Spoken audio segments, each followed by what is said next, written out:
പാകിസ്ഥാൻ പിളരുമോ?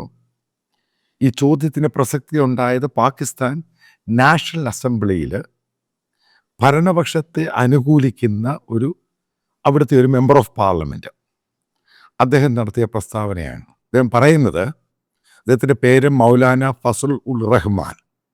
അദ്ദേഹം വളരെ സീനിയറാണ്. അദ്ദേഹം ഇസ്ലാമിക് ക്ലർജിയൊക്കെയാണ്. അദ്ദേഹം ഇന്ത്യയിലും വന്നിട്ടുണ്ട്. ഇദ്ദേഹം പറയുന്നത്, പാകിസ്ഥാൻ അസംബ്ലി പറയുന്നത്, ഗവൺമെൻറ് ഇടപെട്ടില്ല എങ്കിൽ 1971 ബംഗ്ലാദേശ് ഡിവിഷൻ പോലെ പാകിസ്ഥാൻ്റെ ടെറിട്ടറിക്കകത്ത് 2 പുതിയ രാജ്യങ്ങൾ ഉണ്ടാകാൻ പോവുകയാണ്. ഒന്ന് ബലൂചിസ്ഥാൻ, രണ്ടാമത് ഖൈബർ എന്ന ആ സ്ഥലത്തിൻ്റെ പേര് ഖൈബർ പഖ്തൂസ് എന്ന ഒരു പേരാണ്. ഒരു മുഗളൻ അഫ്ഗാൻ നെയിമാണതിന്. ഇനി പറയുന്ന കെ പി എന്നാണ് പറയുന്നത് ആ സെക്ടറിന്, ഖൈബറിന്. ഇത് അഫ്ഗാനിസ്ഥാനുമായിട്ട് ചേർന്ന് കിടക്കുന്ന സ്ഥലമാണ്. ഇറാൻ്റെ ബോർഡറുണ്ട്. ബലൂചിസ്ഥാൻ ഇറാൻ്റെ ബോർഡറുണ്ട്. അഫ്ഗാൻ്റെ ബോർഡർ ഏകദേശം 1600 കിലോമീറ്റർ ഉണ്ട്. എന്താണ് ഇദ്ദേഹം പറയുന്ന സ്റ്റേറ്റ്മെൻറ്റ്? അതായത് ഖൈബറിലുള്ള ഏകദേശം 5 മുതൽ 6 വരെ ഡിസ്ട്രിക്റ്റുകളിൽ, അതായത് ജില്ലകളിൽ ഇപ്പോൾ അവിടെ ഭരിക്കുന്നവർ, അതായത് കലക്ടേഴ്സിനെ അപ്പോയിൻറ്റ് ചെയ്തിരിക്കുന്നത് അവിടെയുള്ള മിലിറ്റൻ്റ് ഗ്രൂപ്പാണ്. അവിടെ പാകിസ്ഥാൻ പട്ടാളം പൂർണ്ണമായിട്ടും ഖൈബർ റീജിയനിൽ നിന്ന് പിൻവാങ്ങി. അവിടെ മിലിറ്റൻ്റാണ്, അവിടെ പോലീസും പട്ടാളവുമായിട്ട് പ്രവർത്തിക്കുന്നത്. ബലൂചിസ്ഥാൻ്റെ കാര്യം വ്യത്യസ്തമല്ല. അവിടെ നിന്നും ഏകദേശം പകുതിയോളം പട്ടാളത്തിൻ്റെ കൻ്റോൺമെൻറ്റ് ഏറിയ റെജിമെൻറ്റുകളും പിന്മാറി. അവിടെയും ഭരിക്കുന്നത് ബലൂചിസ്ഥാൻ നാഷണൽ ആർമിയും ബലൂചിസ്ഥാൻ ഫ്രീഡം മൂവ്മെൻറ്റും ഒക്കെയാണ് പല ഭാഗത്തായിട്ട്. ഈ രണ്ടും കൂടെ നമ്മൾ കമ്പയർ ചെയ്യുമ്പോൾ പാകിസ്ഥാൻ്റെ പകുതിയിലധികം ഭാഗം ഈ ബലൂചിസ്ഥാനും ഖൈബറും ഭാഗമാണ്. സംഭവം വളരെ സീരിയസ് ആണ്. അതായത് പാകിസ്ഥാൻ ഡിവൈഡ് ചെയ്യാൻ പോവുകയാണ്. പാകിസ്ഥാൻ ആർമിക്കൊന്നും ചെയ്യാൻ കഴിയുന്നില്ല. ഇനി നമുക്ക് നോക്കാം, പാകിസ്ഥാൻ ആരെയൊക്കെയാണ് കുറ്റം പറയുന്നത്, ഇറാൻ ആരെയൊക്കെയാണ് കുറ്റം പറയുന്നത്. നിങ്ങൾക്ക് മനസ്സിലാക്കേണ്ട ഒരു പോയിൻ്റ് ഉണ്ട്. അവിടെയുള്ള ഫ്രീഡം മൂവ്മെൻറ്റ്, അതായത് ഈ മൂവ്മെൻറ്റ് എന്ന് പറയുന്നത്, നമ്മുടെ മിലിറ്റൻ്റ് മൂവ്മെൻറ്റ് എന്ന് പറയാം, ഫ്രീഡം മൂവ്മെൻറ്റ്. കാരണം 1970-കളിൽ സ്റ്റാർട്ട് ചെയ്ത മൂവ്മെൻറ്റാണ് ഈ 2 പ്രവിശ്യയിൽ, ഈ റീജിയനിൽ. അതിങ്ങനെ ഒതുക്കിക്കൊണ്ട് പട്ടാള ഭരണത്തിൻ്റെ പേരിൽ ഒതുക്കിക്കൊണ്ട് വരികയായിരുന്നു. അവസാനം വില കൊടുത്തത് പാകിസ്ഥാൻ തന്നെയാണ്. കാരണം പാകിസ്ഥാൻ ഈ ഭാഗത്തല്ല ഇസ്ലാമിക തീവ്രവാദവും ആ ഗവൺമെൻറ് ഭരിച്ചു കഴിഞ്ഞപ്പോൾ ഉണ്ടാക്കിയെടുത്തതിന് അവർ തന്നെ വില കൊടുത്തു. ഭയങ്കരമായ വിലയാണ് കൊടുക്കുന്നത്. ഇതാണ് ഞാൻ ഈ പല ആവർത്തി പറയുന്നത്. ഈ റിലീജിയസ് തീവ്രവാദം എന്ന് പറഞ്ഞാൽ നമുക്ക് പിടിച്ചാൽ കിട്ടുന്ന സാധനമൊന്നുമല്ല. ഇത് കൈവിട്ടങ്ങ് പോകും. പാകിസ്ഥാൻ താലിബാനാണ് ഒരു ഭാഗത്തൂടെ കയറി വരുന്നത്. അതിൻ്റെ അകത്ത് ഇൻട്രസ്റ്റിംഗ് പാർട്ടായിട്ടുള്ളത് ഈ ബലൂചിസ്ഥാൻ ഏറിയ അവിടെയുള്ള ഈ പറയുന്ന പല മൂവ്മെൻറ്റുകളും ഇസ്ലാമിക മൂവ്മെൻ്റ് അല്ല, അവർ സെക്കുലർ മൂവ്മെൻ്റാണ്.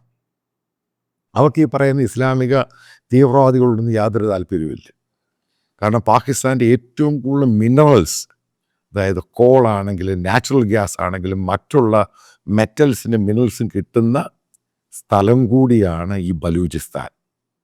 അതായത് ബലൂച്ച് എന്ന് പറഞ്ഞ ആ സെക്ടർ, അതായത് കൊറ്റ ആ നമ്മൾ ആ സെക്ടർ എടുക്കുകയാണെങ്കിൽ ഇവർ ഇറാനുമായിട്ടും അടിയുക. കാരണം ഇവിടെയുള്ള സുന്നി മുസ്ലിങ്ങൾ ഇറാനിലെ ഷിയയുമായിട്ട് അടിയുക. ഇപ്പോൾ ഇറാൻ എപ്പോഴും പറയുന്നത് ഈ ബലൂചിസ്ഥാൻ കേന്ദ്രമാക്കി പ്രവർത്തിക്കുന്നവരെ കൺട്രോൾ ചെയ്യാൻ പാകിസ്ഥാന് കഴിയുന്നില്ല. ഇനി നമുക്ക് ഇന്ത്യയുടെ റോൾ എന്താണെന്ന് നോക്കാം. നേരത്തെ ഇന്ത്യ ഇവരെ സഹായിച്ചിരുന്നു. ഏകദേശം 25-30 വർഷം മുമ്പ് ബലൂചിസ്ഥാൻ ആ സംഭവമായിട്ട് ബന്ധപ്പെട്ട് ഗവൺമെൻറ് ഓഫ് ഇന്ത്യയുടെ നമ്മുടെ എക്സ്റ്റേണൽ സെക്യൂരിറ്റി, അതായത് സ്പൈ ഓപ്പറേഷൻ, RAW എല്ലാം കൂടെ ചേർന്ന് ബലൂചിസ്ഥാൻ ഫ്രീഡം മൂവ്മെൻറ്റ് അന്ന് സഹായിച്ചു. പിന്നീട് നമ്മളതിൽ നിന്ന് പൂർണ്ണമായിട്ടൊക്കെ പിന്മാറി. ഈ പിന്മാറിയ സമയത്താണ് നമ്മൾ ആലോചിക്കേണ്ട ഒരു പ്രധാന പോയിൻ്റ് ഉണ്ട്. ഈ പാകിസ്ഥാൻ ഈ ആസാദ് കാശ്മീർ കയറി, അതായത് ഇന്ത്യൻ കാശ്മീരിൽ കയറി അടി തുടങ്ങിയത്. കാരണം ഒരു സന്ദർഭത്തിൽ, കാരണം കാശ്മീരിൽ സ്ഥിരം പോകുന്ന ഒരാളായതുകൊണ്ട് എനിക്കറിയാവുന്നതാണ്, ഒരു സന്ദർഭത്തിൽ കാശ്മീർ നമ്മുടെ കയ്യിൽ നിന്നും പോകുമെന്ന് വരെ സ്ഥിതിയുണ്ടായി. ആ രീതിയിലാണ് പാകിസ്ഥാൻ വെപ്പൺസും പണവും ഈ തീവ്രവാദികളെ സഹായിച്ച് അവിടെ ആക്രമണം നടത്തിയത്. സിവിലിയൻസിനെ, അവിടെയുള്ള ഹിന്ദുക്കളെയും മറ്റുള്ളവരെയും മുഴുവൻ ഓടിച്ചുള്ള ക്രിസ്ത്യൻ പള്ളികളും എല്ലാം കത്തിച്ച് ദൂരെ കളഞ്ഞു. അതിൻ്റെ ISIS എന്ന് പറഞ്ഞ ഇസ്ലാമിക് ടെറർ ഗ്രൂപ്പ് അതിൻ്റെ അകത്ത് കയറി വരുന്നു. ഇപ്പം ഇവിടെ മോദി അധികാരത്തിൽ കയറി കഴിഞ്ഞപ്പോൾ, അതായത് പത്താൻകോട്ട് സംഭവങ്ങളൊക്കെ നടത്തി കഴിഞ്ഞപ്പോൾ ഗവൺമെൻറ് ഓഫ് ഇന്ത്യ ഒരു തീരുമാനമെടുത്തു പാകിസ്ഥാനിൽ ഇതേപോലെ തന്നെ ചെയ്യാൻ. അതായത് റിട്ടാലിയേഷൻ, ടിറ്റ് ഫോർ ടാറ്റ്. ഇവിടെ ചെയ്യുവാണെങ്കിൽ തിരിച്ചവിടെ ചെയ്യാം. അതിൻ്റെ ഭാഗമായിട്ട് government of India Afghan government, അതായത് താലിബാനുമായിട്ടൊരു രഹസ്യ ചർച്ച ഉണ്ടാക്കി. കാരണം അതിൻ്റെ അകത്ത് ആ ചർച്ചയുടെ ഭാഗമായിട്ട് താലിബാൻ, അതായത് അഫ്ഗാനിസ്ഥാൻ കാരണം പാകിസ്ഥാൻ്റെ ബോർഡറാണ് ഇത് രണ്ടും, ഈ ഖൈബറിൻ്റെയും അതായത് KP എന്ന് പറയുന്ന ബലൂചിസ്ഥാൻ്റെ ബോർഡറായിട്ടാണ് ഈ അഫ്ഗാനിസ്ഥാൻ. നിങ്ങൾ മാപ്പ് നോക്കിയാൽ കാണാൻ സാധിക്കും. അപ്പോൾ അവിടെ ഇന്ത്യ ഗവൺമെൻറ് ഒരു 12ഓളം ട്രെയിനിങ് ക്യാമ്പുകളെന്ന് തുറന്നു. ഇവർക്ക് ട്രെയിനിങ് കൊടുത്തു. അതായത് ഖൈബറിലുള്ളവർക്കും ട്രെയിനിങ് കൊടുത്തു. ബലൂചിസ്ഥാനിൻ്റെ പല ഗ്രൂപ്പുകളുണ്ട്, അവർക്ക് ട്രെയിനിങ് കൊടുത്തു. ഇവരങ്ങോട്ട് തുടങ്ങി സംഭവം. അതിന് വെച്ചങ്ങനത്തി കൊടുത്തു. എന്നിട്ട് വെപ്പൺസ് കൊടുത്തു. അതിനിടയ്ക്ക് മറ്റൊരു സംഭവം ഉണ്ടായി, ഇൻട്രസ്റ്റിംഗ് പാർട്ട്. ഇറാൻ എന്ന് പറയുന്ന ഇസ്രായേലിനെ ത്രട്ട് ചെയ്ത് കഴിഞ്ഞപ്പോൾ ഇസ്രായേൽ ചെയ്തൊരു പരിപാടിയുണ്ട്. അവരും ഈ പറയുന്ന അഫ്ഗാൻ ഈ ബലൂചിസ്ഥാനിൽ തന്നെ അവരും ക്യാമ്പ് തുടങ്ങി. അവിടെയുള്ള ബലൂചിസ്ഥാൻ, കാരണം സുന്നികളാണ്, മറ്റേ ഷിയയാണ്, ഇവിടെയുള്ള സുന്നി ആൾക്കാരെ ട്രെയിൻ ചെയ്യിപ്പിച്ചിട്ട് ഇറാനിൽ ബോംബ് സ്ഫോടനം നടത്തിച്ചു. എങ്ങനെയുണ്ട് ഗെയിം കാണുമ്പോഴാണ്, ഈ ജിയോ പൊളിറ്റിക്കൽ ഗെയിം കാണുമ്പോഴാണ് നമ്മൾ മനസ്സിലാക്കുന്നത് നമ്മൾ വീട്ടിൽ ഇരുന്ന് ചിന്തിക്കുന്നതും TV കാണുന്നതൊന്നും അല്ല സംഭവം. ആലോചിച്ച് നോക്കുക, ഇറാൻ്റെ റിപ്പബ്ലിക്കൻ ഗാർഡിൻ്റെ സീനിയർ തലവനായിരുന്നു സുലൈമാനി. അയാളുടെ രണ്ടാമത്തെ ചരമവാർഷികം ഇറാനിൽ നടക്കുന്ന സമയത്ത് അവിടെ ബോംബ് പൊട്ടിച്ച് 100ഓളം പേരെ കൊന്ന് നിങ്ങൾ കേട്ട് കാണും. അതിൻ്റെ പിറകിൽ ബലൂച്ചുകാരാണ് ചെയ്തത്. അത് ഓപ്പറേറ്റ് ചെയ്ത് ഇസ്രായേലാണ്. അതായത് ഇറാൻ്റെ അകത്ത് മുഴുവനും ബലൂച്ചുകാർ ഏത് സമയത്തും ബോംബ് പൊട്ടിക്കാൻ തയ്യാറായിട്ട് നിൽക്കുകയാണ്. അത് ഇസ്രായേൽ ഉണ്ടാക്കിയെടുത്തു. ഒരു ഭാഗത്ത് ഇന്ത്യ ഈ പറയുന്ന ബലൂച്ചിലും ഖൈബറിലും ട്രെയിനിങ് കൊടുത്ത് പാകിസ്ഥാനെ തുലയ്ക്കുന്ന രീതിയിലായി കഴിയുമ്പോൾ പാകിസ്ഥാൻ ഈ പറയുന്ന ആസാദ് കാശ്മീരും ഇന്ത്യൻ കാശ്മീരും, അതായത് ഇന്ത്യയുടെ കയ്യിലുള്ള കാശ്മീരും പാകിസ്ഥാൻ ഒക്കുപ്പൈഡ് കാശ്മീരിൽ അവിടുന്ന് ഈ പ്രശ്നമാണ് മാറ്റിയവർ. എങ്ങനെയെങ്കിലും ലോഹിത്തി വരണം. കാരണം അവരുടെ ഒരു രാജ്യം തന്നെ ഒരു രാജ്യത്തിൻ്റെ പകുതിയിലധികം പോകാൻ പോവുക. കാരണം അവിടെ എൻഗേജ് ചെയ്തു. ഒരു കാരണവശാലും പാകിസ്ഥാൻ എന്ന് പറയുന്ന രാജ്യത്തെ ഡിസെൻഗേജ്മെൻറ്റ്, അതായത് എൻഗേജ് ചെയ്തുകൊണ്ടേ ഇരിക്കണം. എൻഗേജ് ചെയ്താൽ മാത്രമേ അവർക്ക് പേടിയുള്ളൂ. അപ്പം ഇപ്പുറത്ത് ഇസ്രായേൽ ഈ പറയുന്ന ബലൂച്ചുകാരെ കൊണ്ട് ഇറാനിൽ എൻഗേജ് ചെയ്യിപ്പിച്ചു. കാരണം ഇറാൻ ഇപ്പോൾ പേടി, എപ്പോഴും ബോംബ് പൊട്ടാം.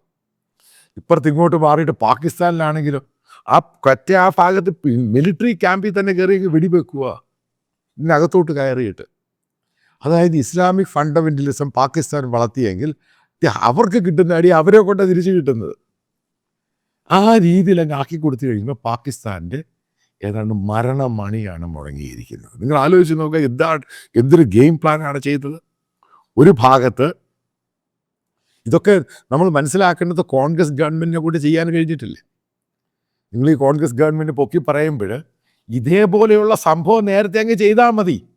അവർ ഈ കാശ്മീരിലും പഞ്ചാബിലൊന്നും കയറി കളിക്കാൻ വരത്തില്ല. അപ്പം അവനെ അങ്ങ് എൻഗേജ്ഡ് ആക്കുക. അവിടെ ഇന്ത്യ ഗവൺമെൻറ് ബലൂജും ഖൈബറും എടുത്തിട്ട് പാകിസ്ഥാൻ അങ്ങ് എൻഗേജ് ആക്കുക. അതുകൊണ്ടാണ് ബേസിക്കലി അവർക്കിപ്പോൾ ട്രെയിനിങ് ആർക്ക് കൊടുക്കണം? പട്ടാളക്കാർ ISIS ആരുടെ പുറകിൽ? ഇന്ത്യയുടെ പുറകിലല്ല, അവൻ്റെ പുറകിൽ, ബലൂച്ചിൻ്റെ പുറകിൽ. കാരണം അവൻ്റെ രാജ്യം രണ്ടാവുക. പട്ടാളം അവിടെ കംപ്ലീറ്റ് ആയിട്ട് എൻഗേജ്ഡായി. എന്ത് ചെയ്യാൻ പറ്റും? എന്നിട്ട് പട്ടാളത്തിൻ്റെ ക്യാമ്പുകൾ പോലും അവിടെ നിന്ന് എടുത്ത് മാറ്റിയവർ. നിങ്ങൾ ആലോചിച്ച് നോക്കും, ഒരു സ്റ്റേറ്റിനകത്ത് അത് മിലിറ്റൻ്റ് ഗ്രൂപ്പാണ് ഭരിക്കുന്നത്. അവിടുത്തെ കലക്ടർ അവരാണ്, അവിടുത്തെ പോലീസ് അവരാണ്, അവിടുത്തെ പോലീസ് മുഴുവൻ ഇവരുടെ ആൾക്കാരാണ്. അതായത് പാകിസ്ഥാൻ യാതൊരു പവറും ഇല്ലാതാക്കി. അതും ശരിക്കും അഗ്രികൾച്ചറുള്ള സ്ഥലമാണ് ഈ ബലൂച്ച് എന്ന് പറയുന്നത്. പക്ഷേ അവിടെ ഇസ്ലാമിക ടെററിസം മറ്റുള്ള സംഭവങ്ങൾ കൊണ്ടും അതിന് വളരാൻ പറ്റിയില്ല. അപ്പോൾ ഇതിൻ്റെ സെപ്പറേഷൻ എന്ന് പറയുന്നതും ഇതിൻ്റെ അനക്സേഷൻ എന്ന് പറയുന്നതും ഇപ്പോഴൊന്നും തുടങ്ങിയതല്ല. നേരത്തെ ഗവൺമെൻറ് ഓഫ് ഇന്ത്യ ഇതുമായിട്ട് പ്ലാൻ ചെയ്ത് മുമ്പോട്ട് പോയിരുന്നുവെങ്കിൽ ഈ കാശ്മീരിൽ 2 ലക്ഷം പേര് കൊല്ലപ്പെടുത്തില്ലായിരുന്നു. ഇത് എൻ്റെ ഒരു അസസ്മെൻറ്റാണ് ഞാൻ പറയുന്നത്. കാരണം ഞാൻ വേറൊരാൾ അയാൾ ഇതേ സംഭവം പറഞ്ഞു. എന്തിനാണ് ഗവൺമെൻറ് ഓഫ് ഇന്ത്യയിൽ നിന്ന് പിന്മാറിയത്? ഇതിനകത്ത് അയാൾ കുറ്റം പറയുന്നത് ഐക്യ ഗുജറാലിനെയാണ്. അതേപോലെ നേരത്തെ ഭരിച്ചിരുന്ന ഇന്ത്യൻ പ്രധാനമന്ത്രിമാർ ഇതിനോട് താല്പര്യം കാണിച്ചില്ല. അതിൻ്റെ പേരിലാണ് പാകിസ്ഥാൻ ഇന്ത്യയെ ചൊറിയാൻ വന്നത്. എന്താണ് ഇപ്പോൾ കൂടുതൽ ചൊറിയാൻ പറ്റത്? എപ്പോഴും പറയുന്നത് ഇന്ത്യയുമായിട്ട് സംസാരിക്കണം, ലോഹ്യത്തിൽ പോകണം, പറയുന്നൊരു കാര്യമുണ്ട്. കാരണം ആ രാജ്യം രണ്ടാകാൻ പോവുക, 2 അല്ല 3 പീസാവുക. ഒന്ന് ഖൈബർ, ഒന്ന് ബലൂചിസ്ഥാൻ. പിന്നെ നിങ്ങൾ പാകിസ്ഥാൻ്റെ മാപ്പ്, പാകിസ്ഥാൻ ചെറുതായി. പാകിസ്ഥാൻ്റെ എക്കോണമിയുടെ നല്ലൊരു ഭാഗം വരുന്നത് ഈ പറയുന്ന ബലൂചിസ്ഥാനിൽ നിന്ന്. അതുപോലെ ചൈന പാകിസ്ഥാൻ എക്കണോമിക് കോറിഡോർ പണിയുന്ന ബലൂചിസ്ഥാനിൽ ഖൈബറിൽ കൂടെ അതിന് മുമ്പോട്ട് പോകും. ഇന്ത്യ ഗവൺമെൻറ് പ്ലാൻ നല്ലതായിരുന്നു. കാരണം ഈ സംഭവങ്ങൾ ഓപ്പറേറ്റ് ചെയ്തു അഫ്ഗാനിസ്ഥാനിൽ നിന്ന് ഈ താലിബാനുമായിട്ട് ബാക്ക് ഡോർ ടോക്സ് നടത്തി അവർക്ക് ആവശ്യമുള്ളതെല്ലാം കൊടുത്ത് ഈ പറയുന്ന ആൾക്കാരെ ഇന്ത്യക്കാർ പോയി ട്രെയിൻ ചെയ്ത് ഇവരകത്തോട്ടം കയറ്റി വിട്ടു. സെയിം ടൈമിൽ ഇസ്രായേൽ ഈ ബലൂച്ചുകാരെ ട്രെയിൻ ചെയ്ത് ഇറാൻ്റെ അകത്തോട്ട് കയറ്റി അങ്ങ് വിട്ടു. അവരങ്ങ് എൻഗേജിലായി. സിമ്പിളായിട്ട് ഈ രാജ്യങ്ങളെ തൊലച്ചങ്ങ് കൈ കൊടുത്തു. അതോടുകൂടിയാണ് പാകിസ്ഥാൻ ഭയമായത്. അപ്പം അതിൻ്റെ റിഫ്ലക്ഷനാണ് പാകിസ്ഥാൻ നാഷണൽ അസംബ്ലിയിൽ മൗലാന ഫസുൽ റഹ്മാൻ പറയുന്നത്. പാകിസ്ഥാൻ രണ്ടായിപ്പോൾ 71-നേക്കാളും ഭീകരമായിരിക്കും. അവിടെ പാകിസ്ഥാൻ പട്ടാളമില്ല, പാകിസ്ഥാൻ അഡ്മിനിസ്ട്രേഷൻ ഇല്ല, പാകിസ്ഥാൻ പോലീസില്ല, പാകിസ്ഥാൻ പാരാമിലിറ്ററി ഇല്ല, മുഴുവനും മിലിറ്റൻ്റെ കയ്യിലാണ്. അവിടെ ബോർഡറിൽ പോലും കയറാൻ പറ്റത്തില്ല. ആ രീതിയിലാക്കിയെടുത്തു. അതിൽ ഇന്ത്യയാണ് ഉറപ്പായിട്ടും മോദി ഗവൺമെൻറ്റിൻ്റെ പോളിസി തന്നെയാണ് അതിലേറ്റവും നമുക്ക് അഭിമാനിക്കാനുള്ളത്. ഇതിലൊക്കെയാണ് ഞാൻ പലപ്പോഴും മോദി ഗവൺമെൻറ്റിനോട് എനിക്ക് താല്പര്യമുള്ളത്. അതാണ് എൻ്റെ കാര്യം.